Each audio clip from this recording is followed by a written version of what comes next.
Hey, thanks for joining me. Here we go. It's time for issue 3, Youngblood. The brilliance continues. I'm just going to immediately start this off by saying two things. One, you know exactly what I'm going to say about this book. There's no surprise. Two, if you're somebody that loves these, I get it. I am not trying to suggest that anybody can't take enjoyment from these. We all like different things. I'm being completely serious. I may not understand it. I don't get it. I mean, God, how do I put this? Comic books. Not every book.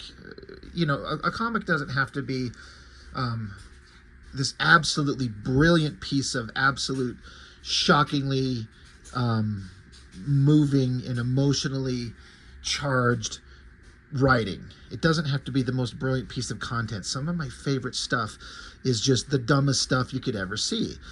And that goes for everything in comics and TV, movies. Like, there's such a thing as guilty pleasures and shit like that. I get it. I'm an unabashed fan of the movie Howard the Duck. Widely considered one of the worst movies ever made in the history of man. And I love it, and I'll fight you to death over it because I love it. So we all like different things. I get it. And I know there are people out there just buying this stuff up. And the sales, you can't be following Liefeld anywhere without him touting the sales that this book has done. And he should. I mean, who wouldn't, especially to the level that they've gotten? Good for him. Good for the comic industry. Good for the comic shops. It's nice to hear that things are moving, and it's not just Liefeld's work. I mean, there seems to be a bit of a resurgence of sales and interest in American comic books, which I love. So props to everybody. Good job, everyone who's involved, and, blessed be all of us who are getting some new content in terms of comics that we're all just loving. Trying to make sure I say the respectful part first, because again, if you like this, great. It is hot garbage. It is so poorly constructed. And I watch other channels that talk about these books, and again, everyone, I can like what they like and dislike what they like, but I swear these channels, some of these other places where I hear people talking about it, like, you can literally hear some of them, like, stumbling over their own words, trying to excuse how bad it is. They know it's bad. But they're just like, but it's just fun. I love it. It's enjoyable. I mean, okay.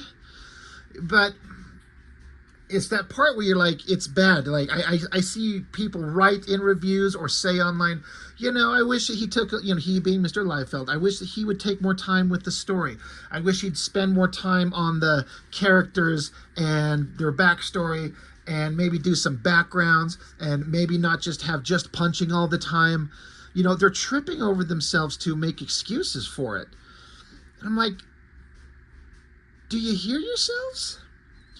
It's okay to take somebody that was an idol and a hero of yours as a kid and say that he's not doing as good as he used to be.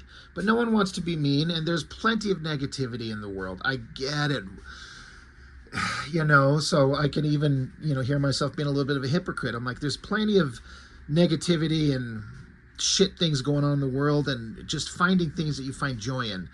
Sometimes it's hard, and when you find a thing, just let people like what they like, and you can. But for me, I have to be honest about it. I mean, like, I make comics on my own as a bullshit enthusiastic amateur, and I know what it takes to make something really good. And I've seen some amazingly complicated, detailed, skilled works by people that'll never have the audience that some other people have.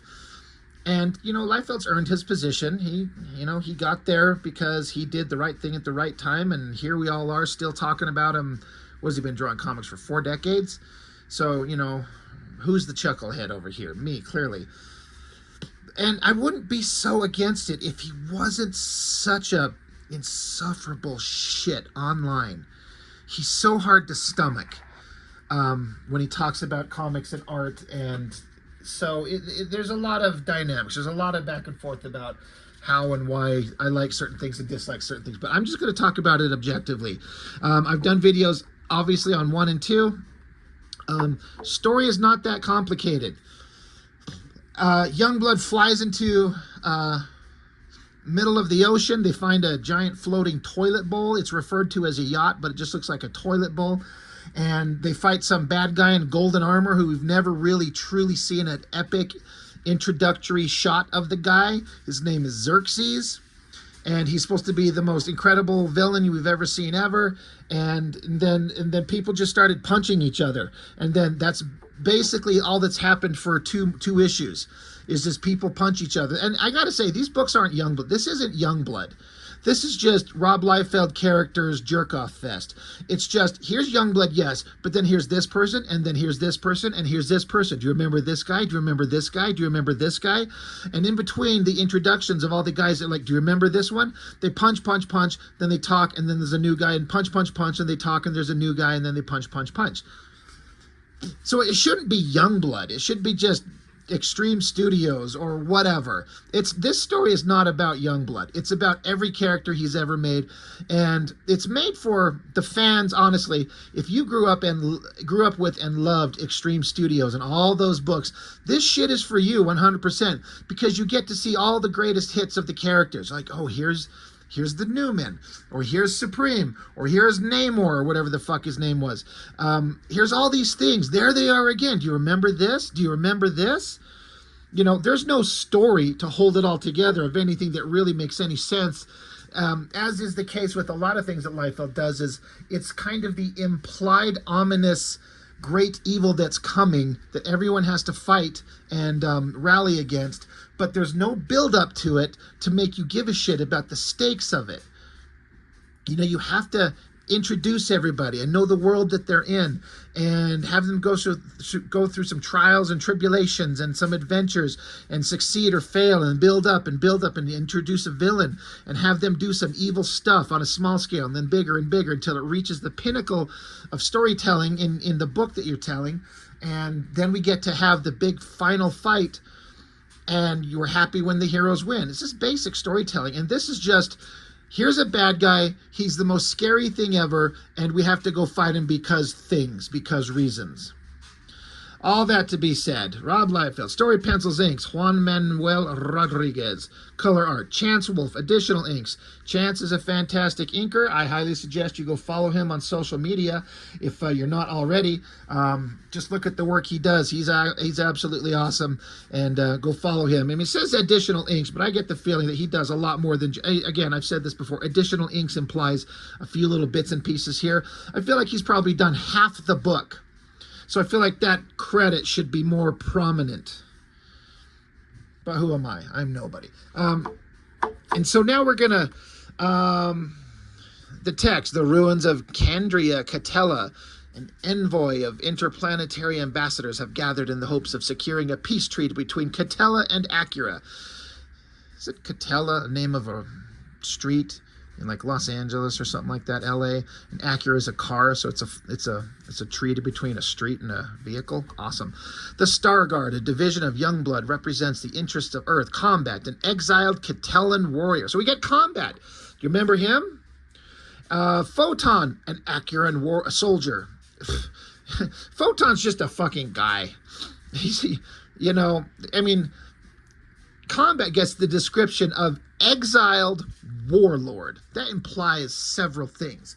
Photon, who's been there since day one, has never been fucking anybody. He just stands around there shiny and with his head split open and burning on fire. He's just a guy. He's just there. Just a soldier. And they are pursuing a ceasefire pending approval of the Grand Vizier. And so now you get, I guess, Photon, I guess, Combat, and then fucking Cougar, and then some girl with flamey hair surrounded by some giant skull-bearded monkey things. In the background, that's just digging up Jack Kirby's corpse and stealing all his ideas and splattering them all over the page. Again, the Vizier. What the hell is this? It's like a skull with the beard growing out from under its cheekbones. What is that? Is that something that's been shown in Extreme Studios books before? It's just like, okay, sure, you betcha. And they're back and forth. Basically, there's supposed to be a peace treaty that's already been hammered out. And this is just a formality. They literally say that. This is a formality to sign the treaty to end the war between the Catellans and the Acurans. And douchebag, Catellan guys, they're like, we're not happy with the treaty. They're like, well, wait, this has already been done. We've already done this. This has already been, this has been figured out. What the hell's the problem? So Catellan douchebags are like, no, it sucks. We don't agree. You need to concede to our new plan. So it's implying a wider conflict and a deeper story. I can almost bet you, I can almost guarantee you that none of this will ever be addressed again. Assuming we ever see these assholes again. We'll probably see you got to have the main stars, Photon, Cougar, Combat. They were all original members, so they're out in space fucking around doing whatever. I bet you they will show up again, but also I wouldn't be surprised if they don't. But I bet you this storyline is abandoned completely. I don't know. You know, in a couple of months, if Mr. Liefeld continues to create the book and, you know, tells his story, I bet you all of this stuff they're talking about is never addressed again. So, well, thank God we're bringing it up. And I think it's funny how they're like, you know, Cougar, the text, Cougar, Photon, Combat, but the girl, she doesn't get name checked. Fuck her. So anyway, they don't like it. You're a douchebag. This is going to throw off the treaty. And they're like, oh, wait, holy shit. Something's happening in the sky. And Photon says Galactic Storm. Isn't that that old Avengers storyline? Operation Galactic Storm. You guys remember that shit? Yeah.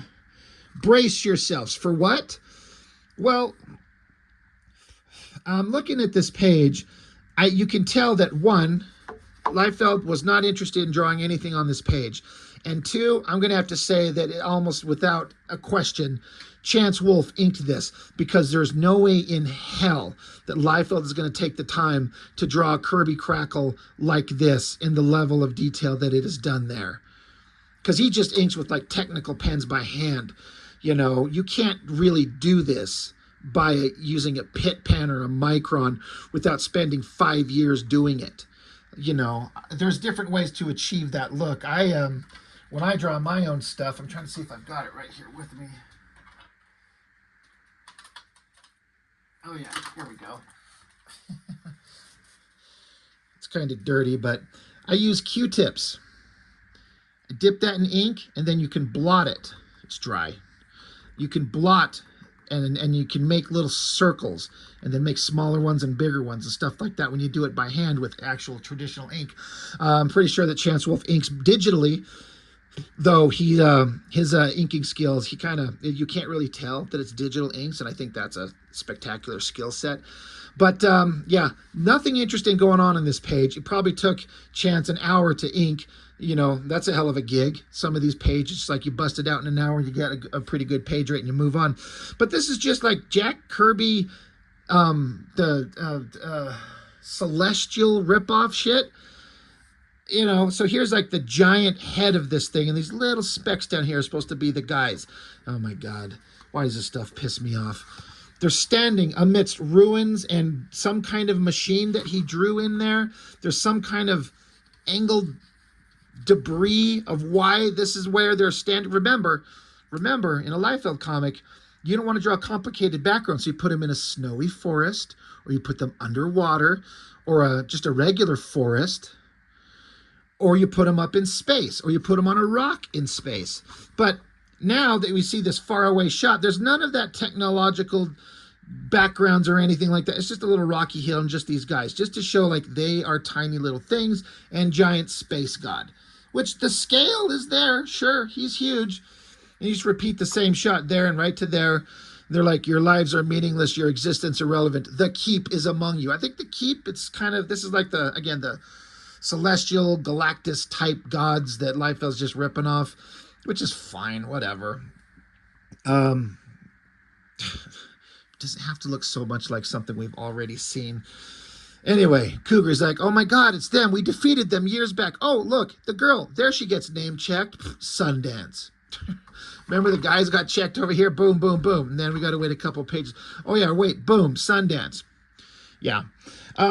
Giant space gods, and they're here, but they're not interested in us, so they're like, insignificant, return to your meaningless existence. Our interests are elsewhere. Our gaze is reserved for another in this system. The third rock is our destiny. So like, oh my God, they're going to Earth. Of course they are. So back, the Pacific Ocean. There's Badrock. Remember in the last issue, he got his ass knocked out and he got sent underwater and he woke up at the bottom of the ocean on a mattress, just lying there, and fucking Namor and his, I don't know, his cousin or his girlfriend or whoever the fuck this girl is, they found him and they healed him and they put a bubble dome over his head so he could breathe, and made him feel better, so they floated back up to the top of the water to surface next to the giant metal toilet bowl. Maybe that's why the Celestials are coming to take a big shit in it. Namor, he's like, this Xerxes is not known to me. His movements on my waters demand my attention. Blah, blah, blah, blah, blah. Anyway, Badrock's like, yeah, I got to get up there and kick his ass, even though Badrock just got his ass fucking handed to him. Like, easily. Super easy. And he got thrown over the edge of the toilet bowl. And so now he's like, I got to get him. I'm going to go kick his ass. And then look, finally, for Christ's sake, we get an establishing shot of the villain.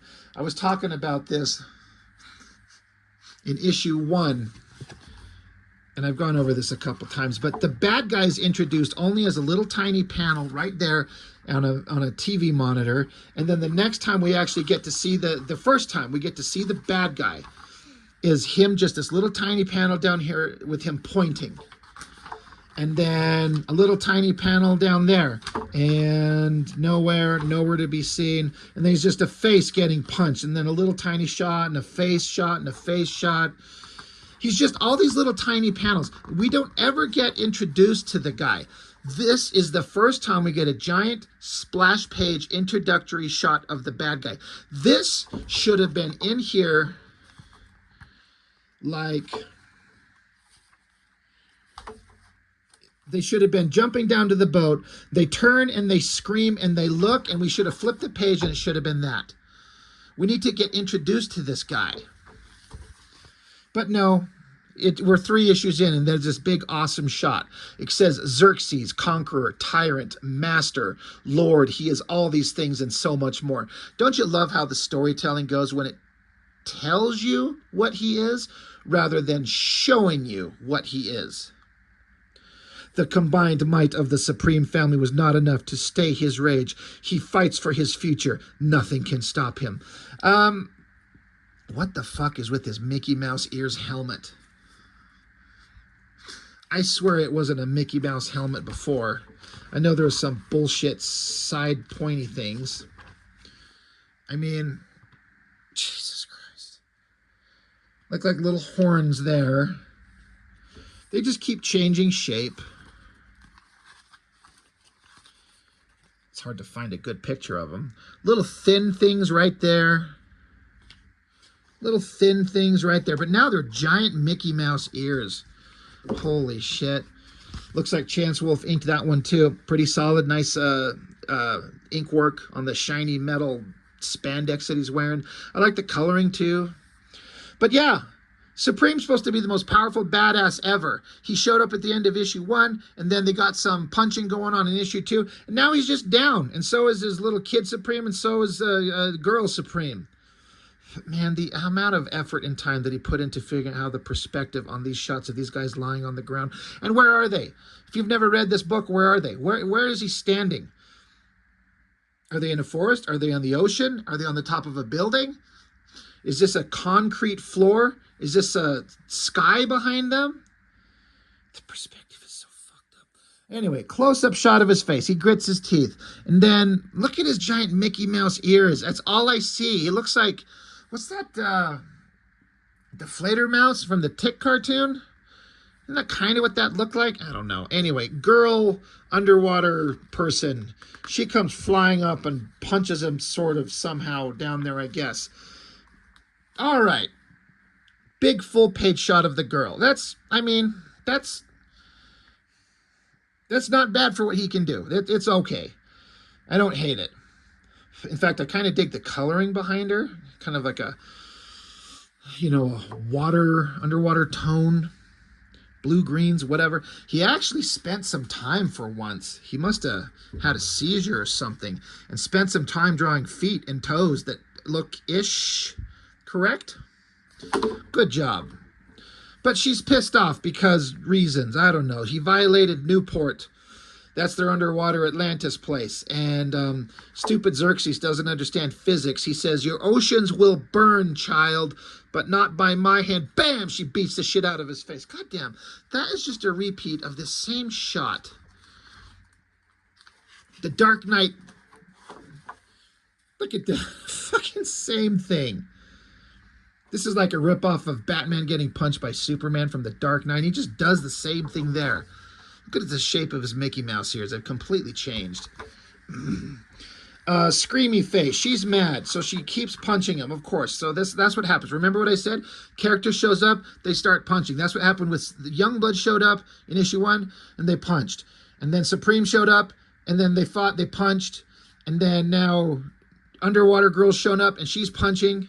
It's just punching. What in the fuck is going on with the short hair? Cut short and then the rat tail. No woman's hair looks like this. What is this stylistic bullshit that he does? It's either short hair or long hair. Why can't he just draw like her hair is pulled back into like a knot at the back and in a ponytail and then it just hangs out the back? It's so stupid. He's been doing it for 4 decades. He beats the shit out of her. She bleeds. He grunts. And then Badrock, he's Jesus. Now he can run on water. That's cool. Yeah.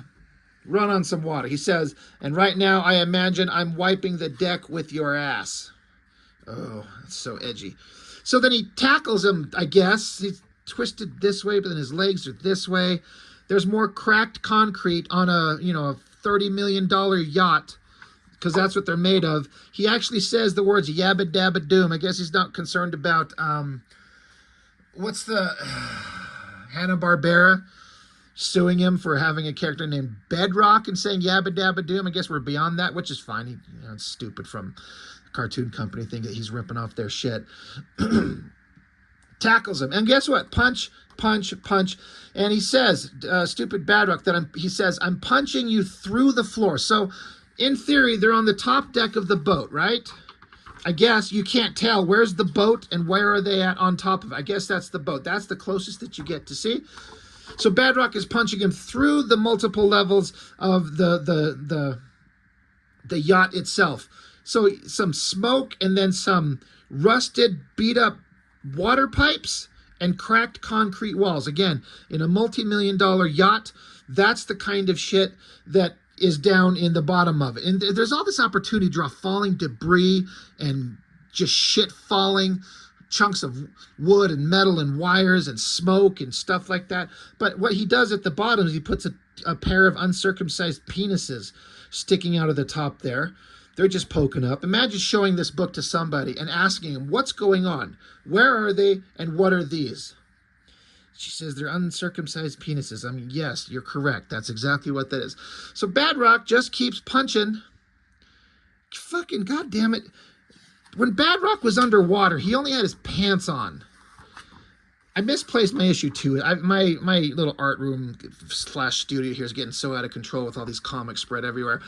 I spread it somewhere and I couldn't find it. But when he was underwater on the mattress, he didn't have a fucking shirt on. But now he's got a shirt on, but he can't even bother to draw the seam of his pants. He's not wearing like a spandex onesie. He's changed his outfit from issue to issue. That's fine. Beating the shit out of him. And, yeah, Xerxes in his Mickey Mouse ears. He's like, you really don't shut up, do you? Yeah, tell me about it. And then fucking Shaft and Chapel and Cable are down there. And Badrock's like, oh, I didn't see you guys. See? This yacht and the beat up old pipes that you'd find in the fucking sewer. Yeah, they're just on the walls of a yacht. That's cool. So Xerxes does something and Badrock just gets flung away, I guess. So Shaft does screamy face thing and shoots a some of his arrows, I guess. That's sort of what's going on. And I actually can't believe that Liefeld put in this gag. The gag being when character has bow and arrows, shoots it at bad guy, and bad guy, to demonstrate how awesome he is, can literally catch the arrows in his hands. And he's like, ha, ha, ha, that's the dumbest thing you could have ever done. But then, oh, you know, surprise, the arrows are actually explosive and blow up in his hands. Like, we've seen this. All right, back with Kid Chapel. For anyone who doesn't know, I say Kid Chapel because the real Chapel blew his brains out. He's dead. This is Chapel's son. That just happens to look just like him. And in fact, I was kind of noticing that, like, the painted skull design on his face is almost the Spawn logo, which that would actually be a cool homage. Just split it. Anyway, stupid Kid Chapel. He's up here just shooting at nothing. And then he's like, pour it on. We can finish this pretender. How is he a pretender? Is he a transformer? What is he doing? Why is Chapel shooting at the fucking floor? Look, he's staring straight at us. He's making eye contact. But his gun is shooting at the floor. But I guess the bullets are bouncing off the ground and shooting up and hitting stupid Xerxes. Look at his fucking mouse ears. He can't even take a flat surface that's, you know, like if you're looking at his helmet straight on, you'd have those two big flat things staring at you face to, you know, flat on. But he turns his head, they should get skinnier. And he can't do that. He just draws the same shape. This shit should come up here and then just kind of come straight down like that, not stick out in front of him. Three-dimensional objects in space. That's hard. So yeah, Chapel shoots at the ground. And so then Xerxes just grunts again. It's just face shot after face shot of him gritting his teeth and screaming every time. Is there ever been one panel where he's not screaming or gritting his teeth? Like ever. Nope. There. Jesus, boring Christ. So then he jumps up on top of Shaft and starts giving him a scalp massage. I guess Shaft, his little quiver of arrows falls off. And so then we get into what would theoretically be a complicated panel that would show storytelling and environment and tell you what's going on. Because if you haven't read the previous issue, you wouldn't know that these things over here that look like uncircumcised penises were supposed to be the heads of people transported from Jerusalem in the year 33 AD or something. And they're all in the bottom of this boat. They're transporting people from the past to the future. Why? Don't ask. So this is where we're supposed to see them. But he doesn't want to spend the time drawing that kind of shit. You don't want to see the background of the boat. You don't want to see the details of the people. In fact, you never fucking do. In fact, he didn't even want to draw Chapel and Cable. So just open silhouette shapes. And you know, that would be a time-intensive panel to draw. And what happens when you don't want to do that? You just don't. Just don't do it. But people will tell you this is the greatest comic ever made. So again, gritted teeth and bad guys saying all this horrible stuff is coming. You should join me or die. Time's up. Choose life. Pick me. And Shaft says, time's up. And then I guess Die Hard, where the fuck has he been? No, seriously, where the fuck has he been? I think I'm trying to remember issue 2. He flew up into space and was fighting that stupid Vandal guy. And I guess after all this time, he comes down now through the side of the boat. They're in the bottom of the boat, in theory. Okay, tell that. So if Die Hard's busted through the side of the boat, now they're taking on water and they're going to sink like the Titanic. And that's the best Liefeld could do, is just draw like the paper-thin metal walls of the boat, just folded back a little bit as he sort of comes in, and then he gets the big pose shot, and he's like, hey, I'm going to kick his ass. So punches him. God, that lettering effect, holy shit. Just straight black like that. I mean, Russ Wooten, he's a badass, but that sucks. That's weird. So, okay, Die Hard punches him. So Xerxes punches him up. Now, this is another storytelling thing that just drives me nuts. Jesus Christ. They're in the fucking bottom of the boat. Die Hard shows up, punches him, and then you just get a panels with no backgrounds. So Xerxes punches Die Hard up. Now, what happens is they end up in fucking space. or at least really high in the sky. But then you get this panel where the action is going down. He just punched them up. Now they're going down. Now they're up in the sky, out of the boat, which, by the way, you wouldn't know where the fuck they were if somebody put a gun to your head and demanded that, you know, again, take a non-comic book reading person and have them explain to you what's going on. If they can't, you die. Well, guess what? We just killed a bunch of people. This panel should be just fucking flipped the other way. Die Hard should be punching that motherfucker up into the sky. Why are we going up, down, up again? This is so dumb. Now they're just up there. Yeah, Die Hard saying, every gear, every piston, every cylinder fuels me. There's no quit here. Wow, that's some awesome tough guy talk. Xerxes says, your kind will be the first to fall. The automatons are an easy fix. It's the humans that are difficult to corral. Die Hard says, I can't deliver you to a padded cell fast enough. So Xerxes just rips his fucking arm off. Look, this page should have some giant awesome action, and it should be that panel. We don't need this panel that big to focus on Die Hard's firm, clenched ass cheeks. Make this panel where Xerxes rips his arm off like a giant shot like this. So then Die Hard just sits there, and Xerxes says, follow me. I'll make you better than before. The future is ours. And then suddenly someone flies up, tackles Xerxes, says that he's a butcher. Who is it? Oh yeah, it's Namor. Remember he was there? He flew up here. He says, my niece clings to life. What did he do to her? I don't even fucking remember. He just beat her up a little bit, just punched her a bit. And she's still talking. She's still alive. She's still conscious.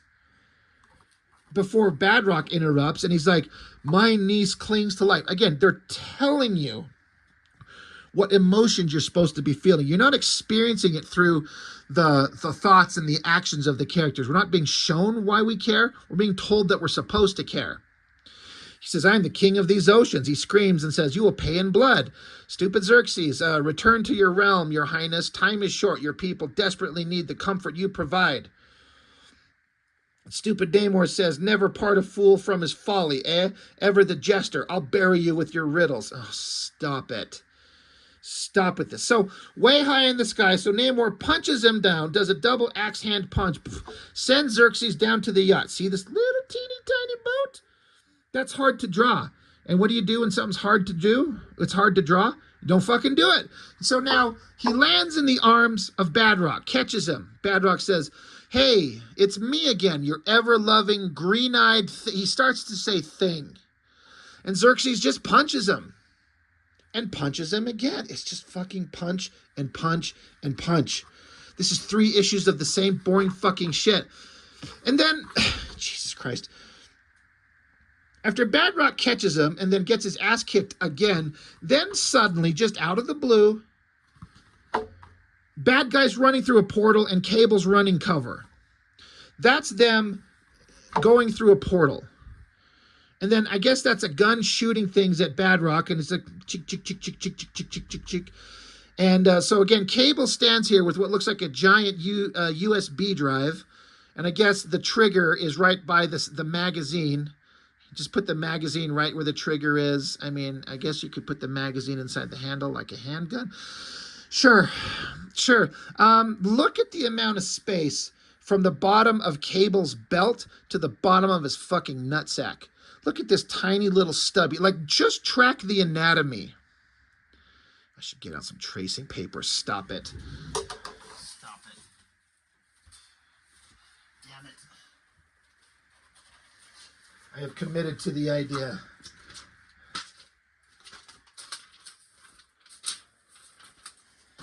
Let there be tracing paper.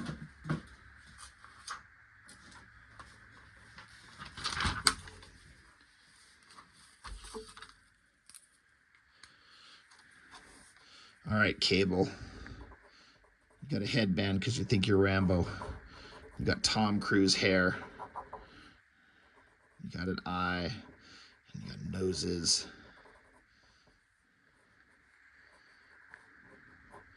No, I do not need to spend this much time on all of this, but I'm just going to do it anyway. All right.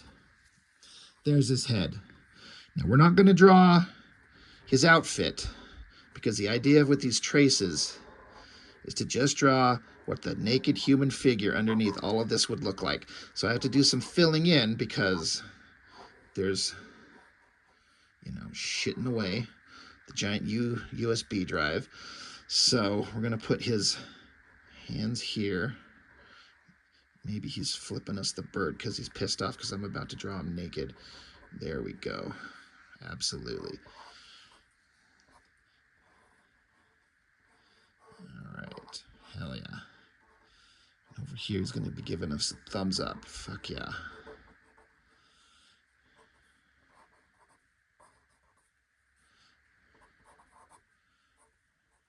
All right, here's his abs. All right, so his body's coming down here.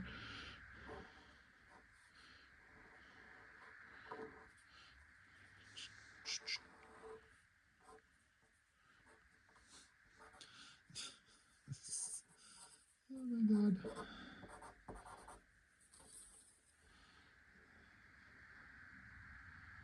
This is just ridiculous. Anyway, fucking goddamn.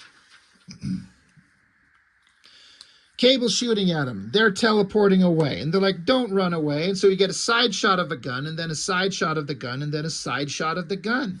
Absolute brilliant storytelling. They teleport away, and then I guess whatever the fuck. Namor and Die Hard come floating down, and they're like, Namor's like, I'm going to go back down underwater and light up a smoke. I've had enough of this shit.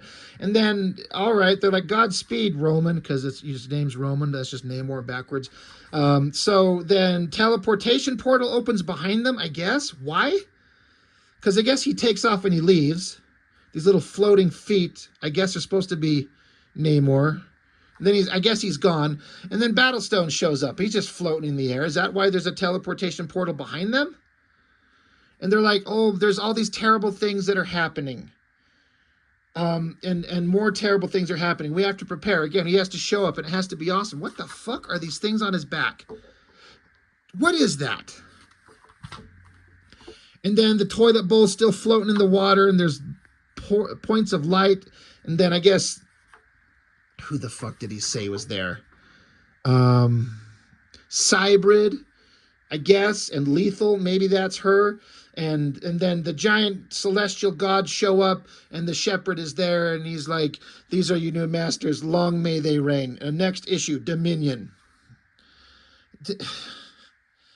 Again, this is not a Youngblood story. This is just Liefeld characters everywhere. You know, and I look at some of this stuff. Like, I look at like, when you have the opportunity to draw gun blasting, like... Let me dig out some of my pages of something I'm drawing here. Like, here's a page that I did. I've got a guy pointing a gun. I tried to put some effort and detail into the gun. And then when they blast, a big energetic shot blowing away the opposition there, trying to have some action and detail and, you know, different angles on the gun blasting. And then these shots where they're teleporting away. Like... You know, there's different ways that you can show somebody teleporting.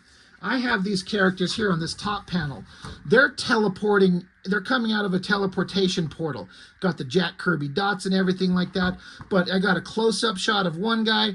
He's up front. The other guy, because they're tumbling out of the teleportation portal. They're tumbling. They're falling because it's a rickety ride. Like, so they ended up on the ground.